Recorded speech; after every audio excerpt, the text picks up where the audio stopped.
All right, everybody, welcome back. Welcome back to the NWA Connie Corso podcast where we talk all things dogs. We have another guest, a long-awaited guest, brother Jeremiah X. How you doing, man? And all is well. I'm well. I can. That's what's up. That's what's up, Sir. man. A lot of us know who you are, but tell the world who you are. So I'm Jeremiah X. I'm a professional dog trainer located in Dallas, Texas. I've been training dogs professionally for 4 years now. Um, I've always been into dogs all my life. You know, my dad would bring home these pit bulls, and everybody be scared to go in the backyard with them and feed. Dad always realized that I was the one that was able to engage with the dogs, even if it was an aggressive dog. So I've always had a love for dogs, and you know, how dog training fell in my lap. It happened. It was all through passion, and everywhere I've gone in reference to dog training, it's been out of only passion. I was never into it looking for the money. I was never into it looking for the fame. It was just something that I did out of passion. And my passion has led me to where I am now, leading me to being on this podcast with you. Mm-hmm. Yeah, that's what's up. Yeah. So, where are you from? Where are you located now? So right now I'm in Dallas. Dallas is a big, big city. So I'm located in a city in Dallas County called Garland, Texas. Garland. Okay. We just got a new facility out in Garland, but originally I'm from Miami. Okay, cool. Yeah, I was looking at your profile and I saw that facility. It's really nice. You know what I mean? You got plenty of room in that joint. Sir, to go to build it up and take it to the next level. So, what is your personal philosophy when it comes to protection dog training? My personal philosophy when it comes to personal protection dog training, train the dog that's in front of you. Utilize what you need to utilize in order for that dog to become a better dog when it's with its master. A lot of people are only owners of the dog. So the owner has to learn to become the master, but that comes through constant work, constant training, trials and tribulations. Because when you have a personal protection dog, this is a creature that has the ability to think.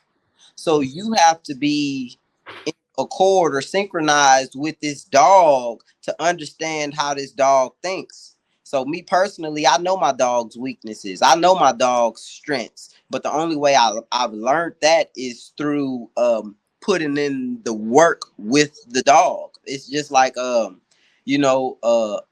policeman or anyone that's active in the military who do combat. You cannot progress in shooting in the field if you don't go to the gun range. So you have to put in the work with the dog, but training the dog that's in front of you.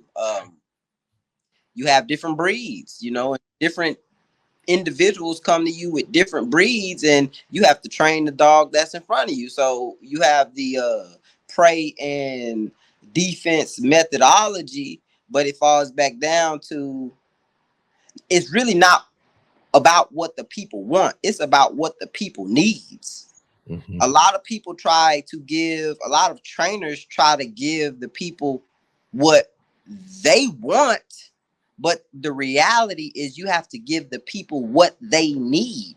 So, a situation came up where a active duty police officer came and requested that we assist him with his dog in defensive style of training, civil training, because he sent his dog on a perpetrator and the dog did not engage. Mm. Now that man's life could have been in danger because this is an active officer that's in the field. That man could have had a knife, machete. He could have had a gun. And when he sent this dog to apprehend, the dog said, "I don't see no bite suit. I don't see a sleeve. What are you telling me to do?" So Yeah. he came to us and that we assist him with. That's one situation. Then you have another situation where you have a regular everyday civilian. He wants his dog to go and chase and apprehend somebody. But based off of the law, man, if you send your dog on anybody, it don't matter if they're across the street, they could be talking to you crazy, man. You ugly, and man, people talk crazy. People talk crazy to you in today's time. Oh You yeah. not take your dog out of the car and send your dog to bite that man, because Yeah. when the police report is filed, because in today's time, people will call the police on you. Mhm. Yeah. It's Boy. easy to dial 911, even if you got a phone and it's off. Now 911 dials. When Yeah. they come and file that police report, they're going to ask what happened, and now you're in a court, and the judge is going to ask you, well, why did you send your dog on this man? Because he was talking crazy to me. He threatened me from across the street, so I sent my dog to go bite him. That's not logical. So you have to train the dog for you have to train the dog that's in front of you, but you have to give the people what they need and not what they want. Because I could want something, but what I want may technically not be good for me. Mm-hmm. But what I need may be good for me. That makes sense. Yeah, but when you say give them what they need, I mean, isn't some of that predicated upon the breed as well? Like if somebody bring you a Labrador, how far you expect to get that Labrador to a protection dog, or what level? Now, being realistic, the Labrador was never bred to be a protection dog, Mhm. but just like human beings, we all know how to fight. We can Yeah, all you yeah, those yeah, yeah. you all know how to fight. Right. All dogs know how to bark. Yeah. So if I'm going door to door knocking on doors and the dog barks at me because I'm trying to break into somebody's house, the Mhm. dog barks at the door. That dog's bark was enough to make me go away and say I'm not going into that house. For some, Mhm. but if you come into the facility and you say, "Hey, I have a Labrador Retriever and I want to get my dog trained for personal protection," I'm going to explain to you that this dog was not originally bred to do that. This dog is a retriever. So this dog is to go hunt. This dog is to go help find people with its nose. And to be exact, that's how I started dog training. Mm. Contacted a trainer, and I had a French bulldog. I can't make this up. I had a French bulldog, and I contacted this trainer. He came out and did the evaluation. I didn't tell him what kind of dog I had, but I was watching the videos and I seen, man, I want my French bulldog to be a protection dog. That brother, he came and seen my dog. He said, "I'm not even gonna do you like that."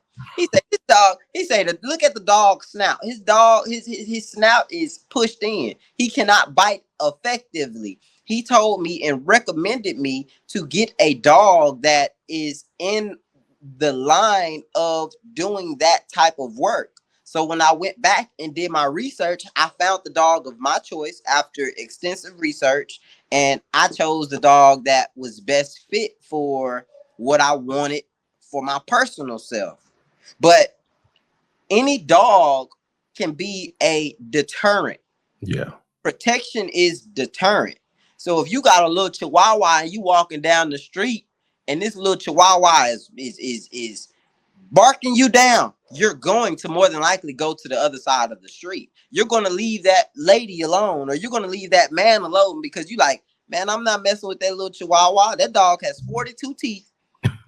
I don't want to get bit. So protection is really deterrent. But it's when you're going into that field of work, that's when the breed matters. Right, right, right. So in protection, someone was talking about it. Like it's three levels, like threat display. Uh So you have uh master teacher Gypsy. That's master teacher Gypsy's methodology. It's called The defensive protocol. That's it. That's it. The defensive protocol is alarm, threat display, challenge, and then engage. Okay, that's it. Yes, sir. Yeah. Master teacher Gypsy taught me that you should never have to get to the bite. Really never have to get to the bite. He say the first one, alarm, should be enough to make an individual leave you alone. Now, if you're in a situation where a person may know your dog, now you may have to get to those next points. But you telling me I'm coming to a random person's house to burglarize their home, and you know, when I'm talking about this criminal activity, I'm coming from a standpoint of being that individual. You know, my past life was I was really burglarizing homes. We talking about in real time. I was really robbing people at gunpoint in real time. We were, and we more than likely we were never by ourselves. It was always at least 2 to 3 people. So if we're going door to door in a nice neighborhood, anytime we knocked on the door and the dog was present, the dog is barking at the door, we left that house alone. Alone. The dog alarmed us.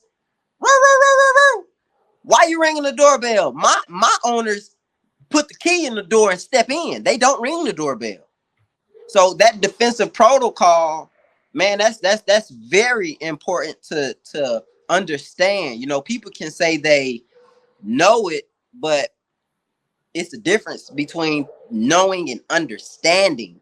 You know, understanding the science behind it, and you know the teachers that I've learned from, they break things down to a science. Yeah. Well, who all have you learned from?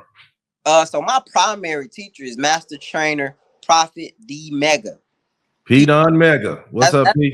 That's my primary teacher. Like, I've been around majority of the dog trainers in the DFW, but none of their teaching has even become equivalent to what this man has taught me. He taught me the science of the dog. He said, don't do something if you don't know why you're doing it. So we'll be on the training floor and I will stop him and say, sir, why did you do that? And now I'm going into a classroom lesson. Like, the way he teaches, you're literally in a classroom. It's not you're doing something just for mechanics, or you're just doing something just because you see somebody else doing it. You have to have a reasoning behind why you're doing something. It's a reason behind why you look at a dog a certain type of way. You know, it's reasoning. So Master Trainer Prophet P Don Mega, that's my primary teacher, and he's still my teacher to this day. So I thank God for him, and he's the one that really told me that I was a dog trainer. Because when I came to him, I was still in the streets. He'll tell you, I was still in the streets full time. Did dog training kind of change your life? Dog training completely changed my life. Man, you know how many times I've heard that, how dogs have changed some brothers' lives? Man, I was facing 27 years in prison. When I met Prophet, I was still on probation. I was put on probation for 10 years. And when I met Prophet, I was on my 7th year. And I was still getting in trouble. I was still doing, like I said, I was still doing stuff. Man, Prophet, when I met him at the time, we weren't together. I was in Dallas and he was in Austin. And I was driving from Dallas to Austin every Friday to go learn. Because nobody in my area was doing this type of training. Everybody was doing sport training and police training. I say, man, I'm already the law already looks at me as a menace to society. So let me send my dog on somebody. They're gonna put me up under the jail. Yeah. So when I found out about him, he broke it down to the point to where I had to be the good civilian. I had to be a good citizen, and my dog had to be a good citizen too. But that doesn't mean that if somebody fights with us, we don't fight back with them. No, it just means your dog has to have respect when you're present. Your dog has to have respect for others when you're present.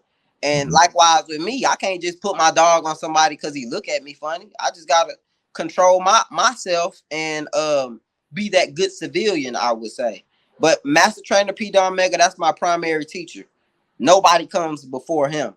Mhm. Next in line, I was in great communion with Master Teacher Gypsy. This man called me every day. He called me so much. I used to be like, dang, he calling again. Because when he call, he not calling to talk to you for 10 minutes. Yeah. He had you on the phone for an hour talking about dogs. Yeah. Talking about dogs. Mhm. After that, I have Master Trainer Terrell Bird. That's my teacher's student. I have not met him in person, but I have had so many conversations with him over the phone to where he's considered one of my teachers. You know, those three, they fall in line of who teach me actively, right? And even Master Teacher Gypsy, even though he's not physically with us, he sent me so much information through Facebook Messenger. Anytime I have a question, all I got to do is go back to my Facebook Messenger, and the answer could be right there. Right. You know. Right. Yeah. I told Gypsy he'll live forever. He'll live forever. You know what I mean? Because his message is so strong out there. Yeah, man. It's and a lot of people probably don't understand what you're saying unless you talk to these type men, and because it just be a higher, way high level of training and philosophy and the way they think about things and the steps they take. It ain't it's never an like you were saying, it's never no shortcuts. No, this is how we do it. Bam, bam, bam, bam. It's really like some Mr. Miyagi type shit. Take the shortcuts, you pay for it later on the line because you take the shortcut. You pay for it because somebody's actually paying you to teach their dog protection or obedience. What if the dog has to show up in real time? Right. We had a lady at the former facility that we was training at. This lady's her ex-boyfriend, he really beat her up. Like, he blacked her eye. Like, he really beat her up. Like, he really, like, her eye was like, he really beat her up. Yeah. So she put her dog in training. Her dog was one of the most sensitive, timid dogs we ever trained.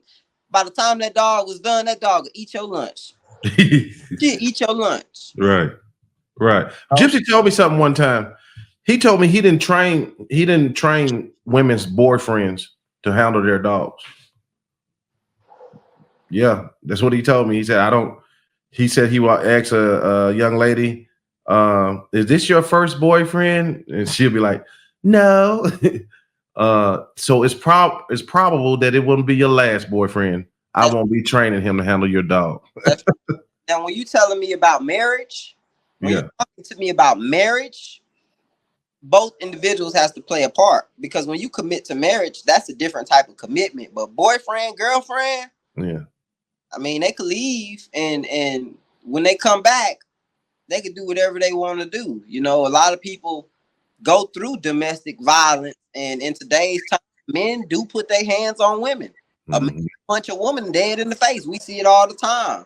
So for me to know, hey, this woman is signing her dog up for personal protection and she's paying for it, unless that man is in the classroom with us and y'all are showing me that y'all are trying to become one. Oh no, you don't teach him what I'm teaching you, because he'll turn on you any day when he get mad. Yeah, that's true. So being that we, Gypsy, he comes up and we have these branches of spinoffs and things. So a lot of guys that Gypsy knew and revered, they've been on the show and things like that. But I don't want to get the audience think we hate sporting people. Nah, man. What is the difference? The primary difference in personal protection and sport, and just expound on that. Realistically, you coming from an individual that, if I can get into a bike suit and work with one of my friends or associates that do sport, I will do it. Yeah, I like sport. The difference is the look. The difference is the look. The sport dog is going on a trial field to be judged. So it has to look a certain type of way. It has to bite a certain type of way. It has to submit to its handler in a certain type of way. That's why they have a point system. Cool. Personal protection, free game. No rules. My dog don't gotta bite you in the bicep. My dog don't gotta bite you in the leg. My dog don't gotta bite and hold. My dog don't gotta have this fancy obedience. My dog don't gotta pop down. So personal protection it's really is no rules in personal protection. So the sport, I could use martial arts as the example.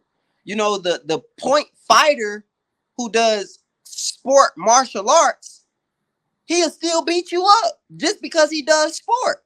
He'll still beat you up. Yeah, but, yeah. but he has to fight a certain type of way in order for him to win this match.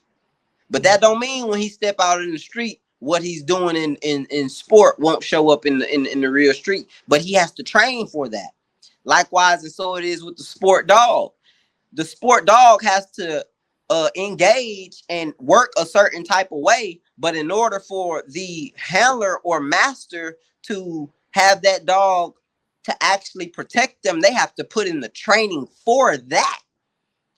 They have to put in the training for that. So they have to put in some civil type agitation with somebody who knows what they're doing.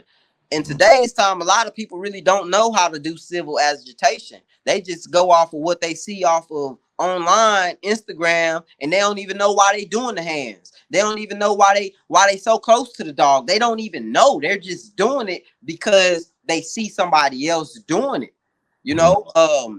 Explain the hands part. Oh man, the hands.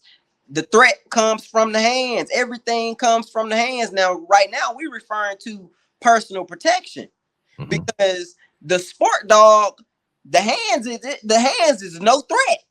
When these dudes are in these bite suits, the hands is out of their suits. So I was training with a guy, and he said, "Man, stick your hands out the suits." I say, "Man, my bad, cause the dogs that I train, I gotta watch my hands, bro. It's dogs I train, I gotta watch my hands. I gotta tuck my hands in." Yeah. Personal protection dog, everything comes from the hands. Based off of my method of how I've learned from my teacher. My method isn't my method. My method comes from generations of trainers. You may have heard of Lieutenant Earl Jones. Yes, sir. I this man a day in my life, but method is still present in today's time. Everything comes from the hands. We communicate with our hands. You just did this with your hands. If I'm gonna grab you, I gotta grab you with my hands. If I'm gonna touch you, I gotta touch you with my hands. If I'm gonna pull a firearm, I gotta pull it with my hands. If I'm going to pull a knife, I have to pull it with my hands. So the dog, the personal protection dog, has to be able to read intent. What's this man intent behind what he's doing? Because when you're talking about assaulting somebody or violating somebody, your intent changes. So the dog has to understand, as soon as this man puts his hands around my owner's throat, what am I stopping? I don't care who you are. If you get bit by a chihuahua on any flesh, you're letting go. Yeah. See what the sport guys do, and I'm not against sport, but they teach their dog to bite and hold. Bite and hold is really not effective in personal protection, simply because if you come across a dog, an individual like me, where I've been bitten, I've been touched by dogs. If your dog bite me, your dog got a collar on, your dog got a choker on, anything that your dog has on around his neck, and he decides to bite and hold me, I'm gonna grab that. Now I got you. I got you, but you only focused on this one part of me. You're not focused on that I got you by your neck and I'm holding you up in the air. Now it's a free game. Because remember, in personal protection, there is no rules. When your dog decided to commit to bite me, it's no rules to what I can do to your dog. Because he should never put his mouth on me if I did not violate you. Now that goes back into and I'm bouncing around, but it's in context of what we're talking about. Right. Most sport trainers' obedience is not as solid as some personal protection trainers' obedience. You say why? Because the sport trainer's obedience foundation is based off of treats, toys, or constant rewards. Nothing wrong with that. Mm-hmm. It's nothing wrong with that, because if you bring a puppy in for me, I'm gonna work the puppy off of treats. If I got a Malinois and this Malinois he breaks down when I correct him, I'm gonna use something to make him happy. But that's not his foundation is not toys, treats, or constant play. The protection dog's foundation is discipline. Obedience is discipline. Obedience is being able to follow whatever instructions that was given. Is discipline. You have to be disciplined to listen. So most sport dogs, when they get put in certain tests, which is on the trial field, they fail because most of the time it's in obedience. They bite when they're not supposed to bite. They're so engaged on the individual that's in the suit, they're not really submissive to their handler or master. I've seen this firsthand on these high level dogs, where the dog, if the dog ain't got no e-collar, spike collar, he don't listen. Wow, yeah. Personal protection dog, that personal protection dog is gonna stop when you tell it to stop. The best example is Prophet's dog, Blackjack. That dog is a nut. Mm-hmm.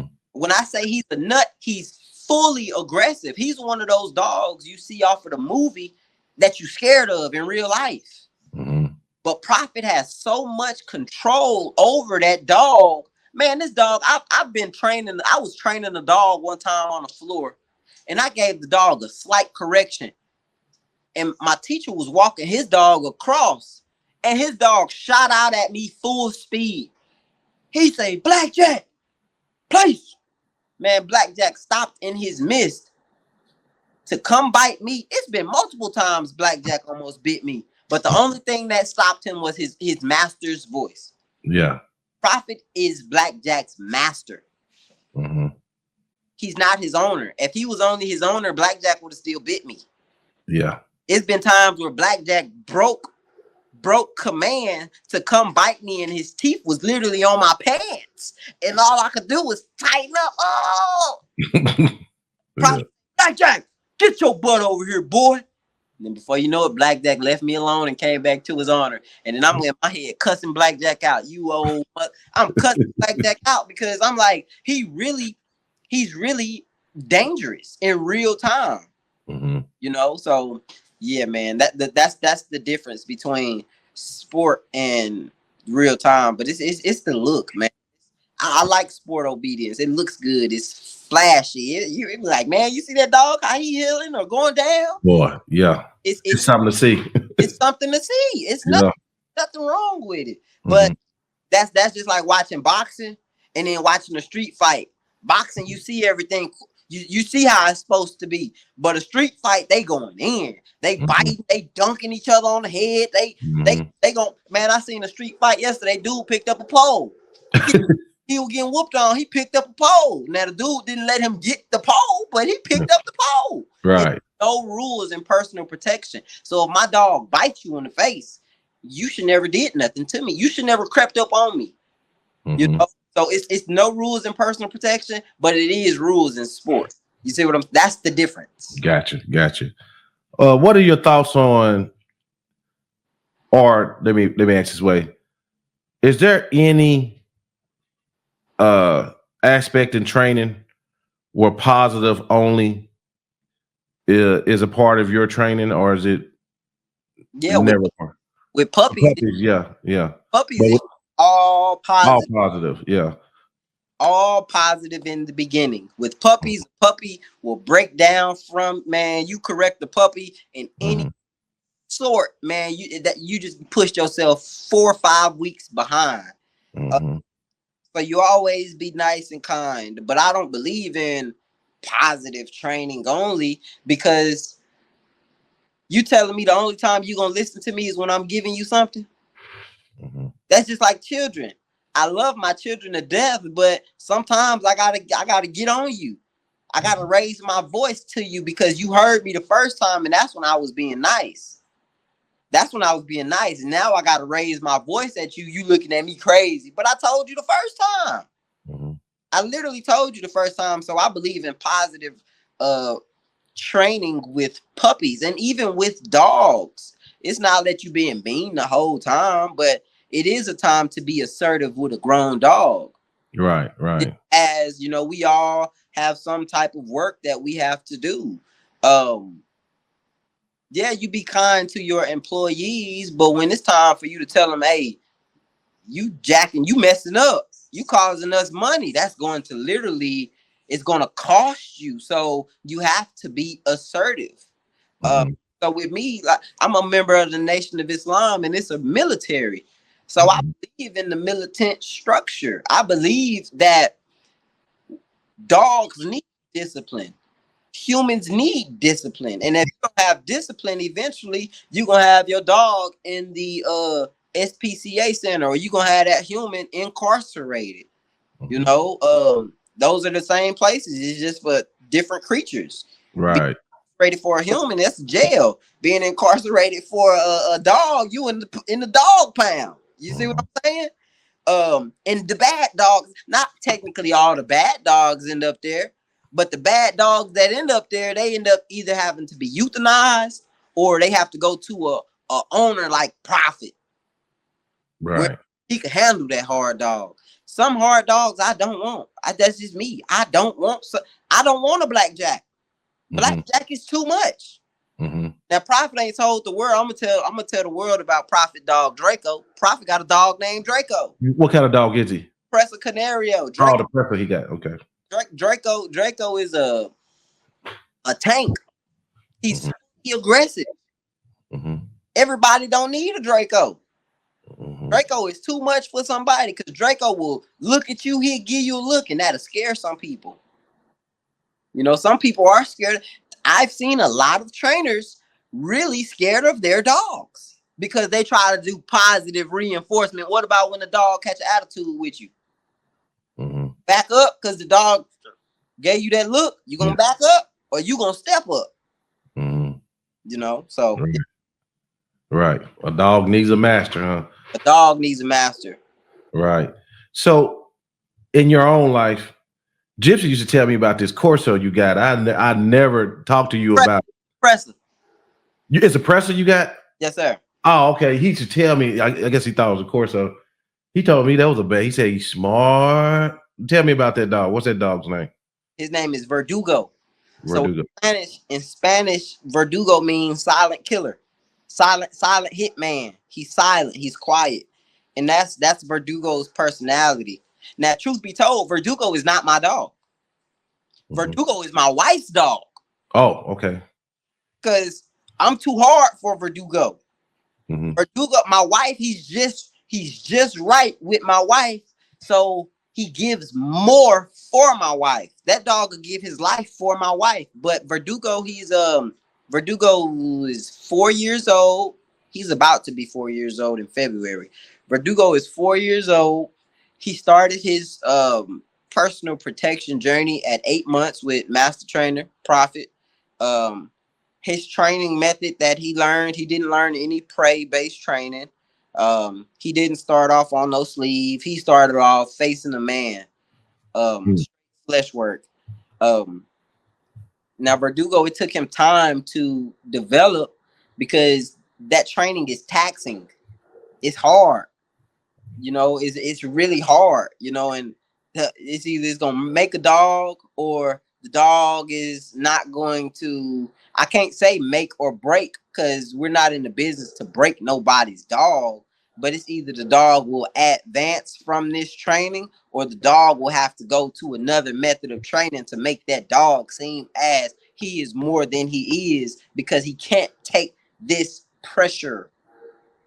Mm-hmm. So Verdugo, man, Verdugo, he opened himself up at about 2 years. We went to Gypsy's Master Teacher Gypsy's PPDA workshop, and Verdugo taught me, Master Teacher Gypsy, he told me, "You're not handling your dog." He said, "Your wife is handling your dog." He talked to me just like that. He said, your wife is handling your dog. He said, you gonna sit back and watch. So I'm watching, and my dog is, man, he's working. He's never been introduced to 3-man protection. He's never been introduced to gunfire. He's never been introduced to weapons. He went out there with my wife, and I can't make this up. This dog was working as if he knew all of this stuff. But the only thing he had been introduced to is flesh, hands, pressure. That's the only thing. Short lead. I didn't even work Verdugo on a 6-foot lead. He was doing 15-foot leash work with my wife. You know, so the training that he went through, you know, it was hard.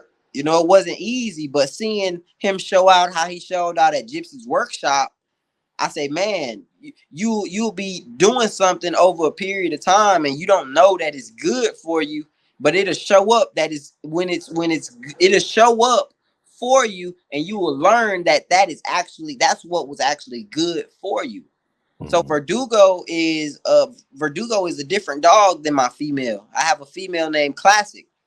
Classic learned prey.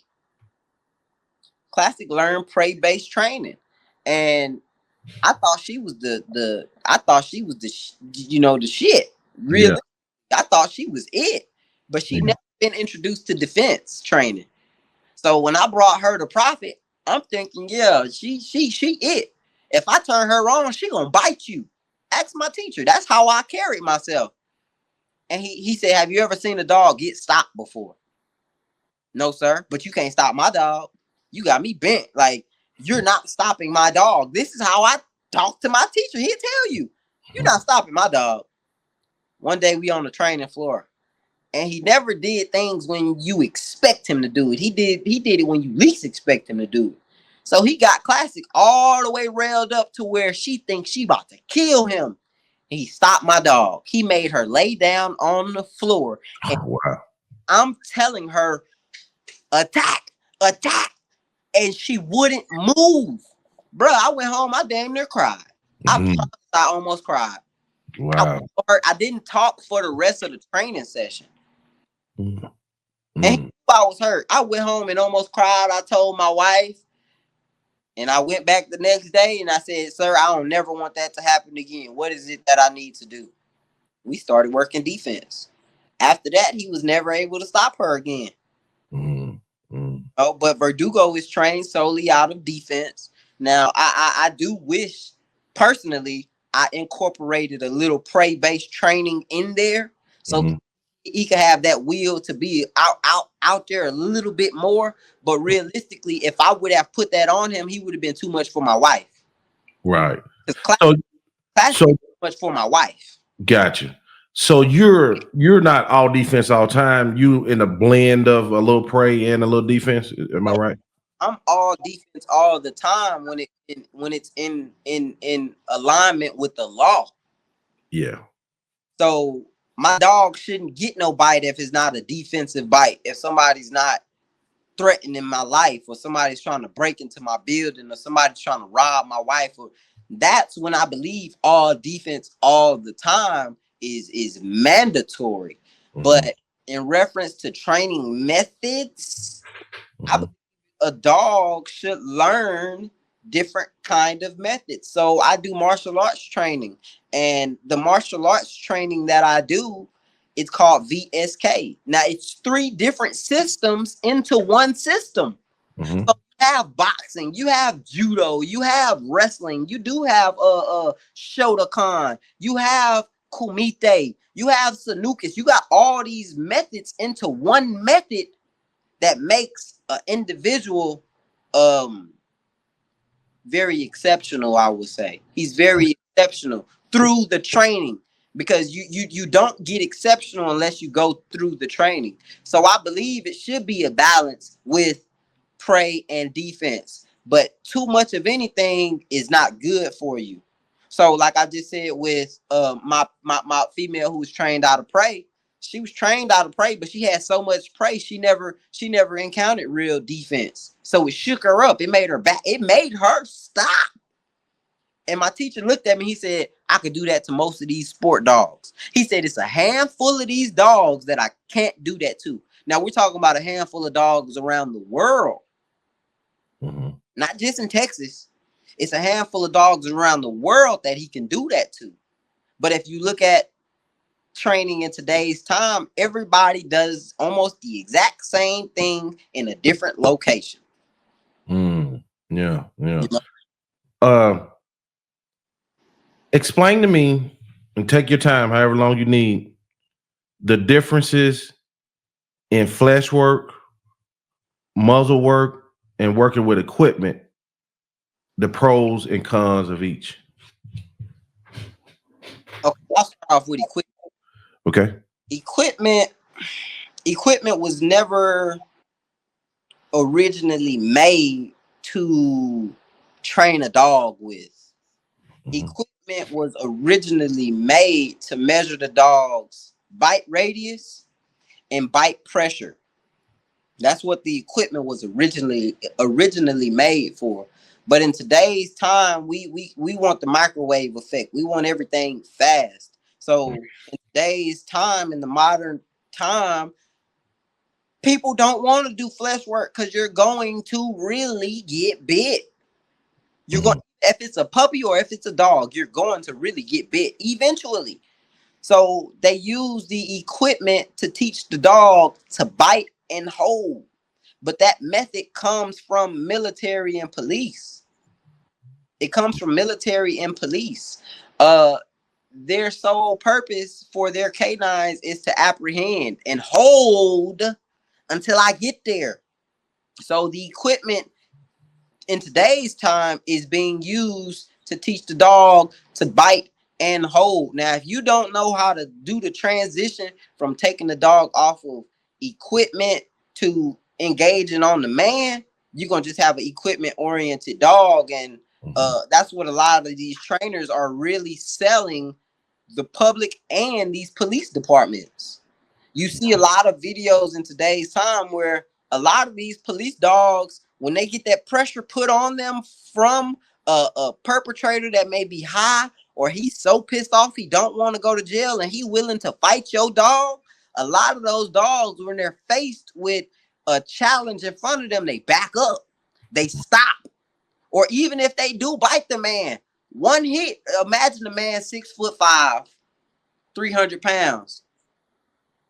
He locks his fist up as tight as he can and he punches the dog in the rib and take the breath out the dog. The dog do that. Now the dog done bit.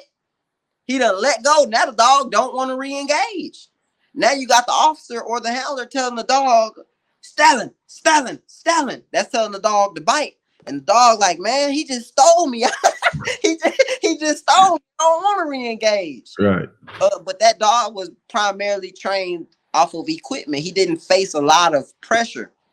But the sport trainer's pressure in today's time is antics, cans, clatter sticks, whips, and a lot of pans and noise. It's all antics. Now that's equipment. Muzzle is the nearest thing to a real bite that a dog will get to, because that man has nothing on. Now the dog mouth is covered, but it will show you the dog's true intent ever this dog is on you. So I was working a PSA 3 dog, high level competition dog, and I'm not going to say whose dog it was. He put that dog in the muzzle and he asked me to do muzzle work. Now I've learned muzzle work from Master Trainer Gypsy, and I've watched and analyzed, and you know, like I see what to do with how to touch the dog and this and that and the other. So I incorporated that on this dog. This high level competition dog, this PSA 3 dog, was trying to run back to his owner before time. Now, he sent the dog on me. This is sport. He sent the dog on me to bite me probably about 20 yards away. And the pressure that I was putting on this dog while he was on me, he was ready to get the pressure off. Now the only way he was to get the pressure off was by going back to his owner. Mm-hmm. I'm gonna move locations. I'm gonna go to the back room because we have a customer coming in. Okay. But the way you read the dog's intent is how he works while he's on you in that time of him working until he's called off. So you may have a dog where they stay on you the whole time and they're giving their all until they're called off. Now you know that dog's intent is serious, because if this dog is doing this with a muzzle on where it's taking away its breath, what will this dog do to me when it doesn't have a muzzle on? Right. You see what I'm saying? Yes, sir. But that muzzle, it shows you the dog's intent. It shows you where the dog's heart is really at. And that's my judgment from the muzzle. Now, flesh work, I don't care who you are, you don't want to get bit. I'm sorry. You don't want to get bit. So flesh work, when you're teaching flesh work, it's not as you see online where these guys are, they're just showing their flesh. They going fast and they doing this and they're moving fast. That's not flesh work. That's showing the dog that's still prey in a way, because you're still moving. You're still trying to engage the dog on you. Flesh work is this. Flesh work is the hands. Flesh work is me touching you. Flesh work is me showing you that I can and I will hurt you. A personal protection dog has to be willing to give its life in case of an individual coming to burglarize your home. Now, most individuals who burglarize homes, they're not coming empty-handed. In today's time, almost anybody can get a gun. So if you break into my home and you have a firearm, I expect my dog to give his life. I expect my dog to get shot, willing to protect what's mine. Compared to you have a dog where this dog is looking for equipment. They thinking this is a training scenario, but this is a scenario in real time. And that scenario in real time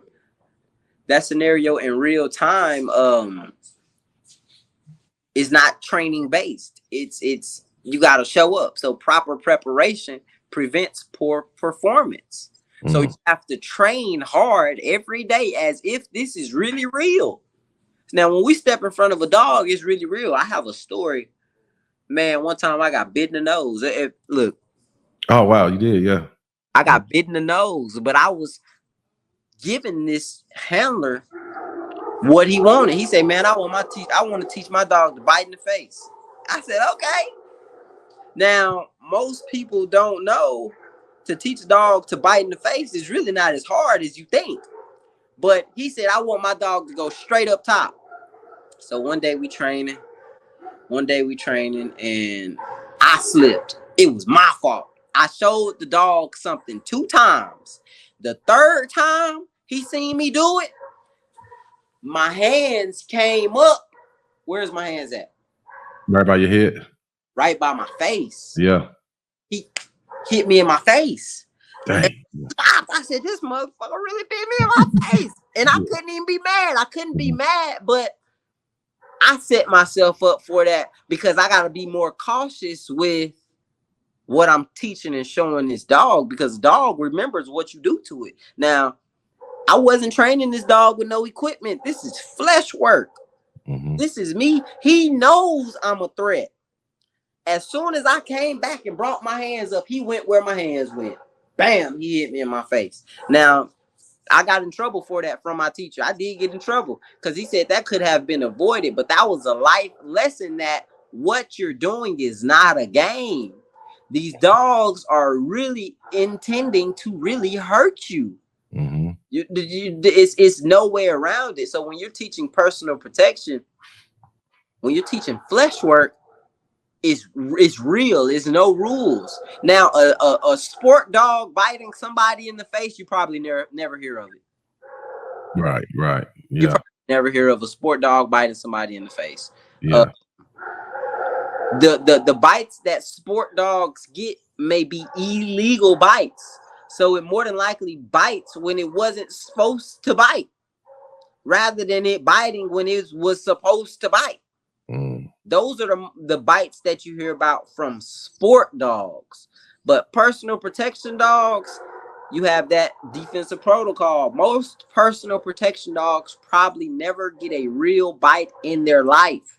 Yeah. Because they're following that defensive protocol. Alarm, challenge, threat display. They don't even have to get to the bite because the person that's the perpetrator. Can you hear the dogs barking? Yeah, but it's all good. I can hear you fine. The man that's the perpetrator, they say, man, this dog mean business. Let me move around. Or unless they're going to shoot the dog or kill the dog. But the dog should be willing to give its life for the cause of protection. Gotcha. So that's the breakdown of equipment training, muzzle training, and flesh training from my perspective of how and of my experience of what I've seen. Now, I'm not against any of them. You need to use all of them at a certain time, but like I say, it depends on what the owner needs. It's not about what they want. Now, if they do sport training, yeah, you give them that. That's what they want to do. They want to excel in the sport training. But if you tell me you want personal protection, I'm not gonna have to do this for your dog for a certain amount of time, because that's not what you told me you want. Mm-hmm. This is what you if you want personal protection is not a game, because you paying me thousands of dollars for your dog to protect you or protect your assets, you know. So, and then when you taking people's money, man, you got to give them you got to give them the work. Yep. You don't know who's gonna try you. Yep, you got to produce. So yeah, you're right. Well, Jeremiah, I'm gonna cut this one short because I know you got stuff to do and I got stuff to do. Yes, sir. But before we go, I want you to tell everybody how to get in touch with you, how to follow all your social media and everything. Yes, sir. So my Facebook is Jeremiah, Jeremiah, Jeremiah X. You can message me on Facebook Messenger. I'm always near my phone. My Instagram is Xman, X letter X MAN Xman K9. My TikTok is Xman K9. My YouTube, if anyone watches this this interview, this podcast, and they want to see my work, my YouTube is Xman K9 Training. Now, majority of my obedience and protection training videos is on my YouTube. My direct cell phone number is 214-755-5268. I'm always near my phone. If I don't answer when you call me, leave a message or shoot me a text message, and then I'll be able to get right back with you. And those are all that's my contact information. All right, we'll be sure to link it on this podcast so they can just click it. Yes, brother. Sir. I appreciate you. I appreciate you also. We gotta run back a part 2 because we gonna do it. A lot that, man, it's a lot that we didn't get to. So. Yeah, we'll definitely do it. I promise we'll do it. Yes, sir. All right, my brother. All right, I thank you. Okay, no problem. See you later. All right, peace. All right. And that wraps up another episode of NWA Connie Corsos. Thank you for being a part of our Connie Corso community. Remember, you can stay connected with us beyond the podcast. Find us on all major media platforms by searching for NWA Connie Corsos. Whether it's Facebook, Instagram, Twitter, or YouTube. Just hit that follow button to join the conversation and get the latest updates. If you have a burning question or want to apply to be a guest on our show, we'd love to hear from you. Simply shoot us an email at nwaconniecorsos@gmail.com. And if you're a business interested in becoming a sponsor, reach out to us at the same email address. For more resources, exclusive content, and links to all our social media profiles, visit our website at nwaconniecorsos.com. It's your go-to destination for everything dogs. Thank you once again for tuning in, and we can't wait to bring you more exciting episodes where we explore the fascinating world of dogs.